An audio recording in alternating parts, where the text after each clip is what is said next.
So, hello sa inyo aking mga brothers and sisters in Christ. So, ngayon, it's currently 3 a.m. Hindi ko alam kung bakit, pero the Lord has given me a word in the book.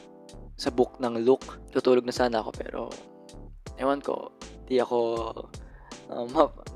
makatulog hanggat di ko ito sinishare. Pero, I just wanna share you this word na patungkol siya sa 3 ways kung paano tayong tinetempt, sinusubok at dinidistract ng kaaway in regards to our identity, in regards to our purpose, and in regards to our authority.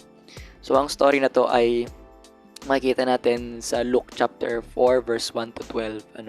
So, makikita natin yung 3 ways kung paano kumikilos yung kaaway nung nag-fasting si Jesus Christ. Ito yung 3 points na binigay sa akin ng Lord.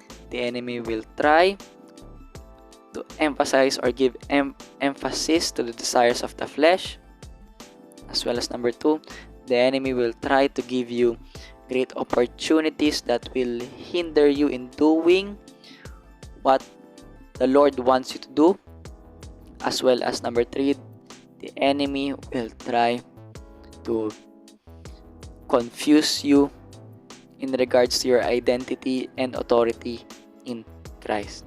So number 1, kita-kita natin sa first temptation na si Jesus Christ was tempted. Nung siya ay nag-fasting for 40 days and 40 nights, syempre siya ay gutom. So tinempt si Jesus in regards sa kung ano yung weakness niya that time. Yun ay sa pamamagitan ng pagkain. Kaya tayo mga brothers and sisters in Christ, meron siguro sa inyo na nag-stop ngayon sa kanilang addiction, may it be on vices, pornography addiction, other addictions that you have been dealing with. Pero you know what? When you are stopping that addiction for the Lord, na ngayon tinatry nyo mag-stop sa addiction na yan dahil gusto nyo mas mapalapit kay Lord. Pero you know what? Siguro nakaramdam kayo ngayon ng parang intense urge, intense na pakiramdam para balikan ulit yun. Pero you know what? This is a reminder for you na you need to stop it, you take control and flee from that urge, flee from that sin. Second point is that the enemy will try to convince you in giving something or offering something to you to keep you busy or to keep you astray para mawala ka sa path na gustong ipatahak sa iyo ng Lord. Kita natin sa story nito na the enemy tried to offer Jesus Christ great riches, kingdoms, na-offer niya kay Jesus Christ yon. Pero you know what? If Jesus Christ had accepted those offerings na i-worship na si Satan, tapos i-accept yung riches dito sa mundo, i-accept yung kingdoms na ino-offer ni Satan for Jesus, you know what? Hindi ma-accomplish ni Jesus yung pinaka-purpose niya dito sa mundo, na to save us, to save the lost, as well as to be a servant to His people.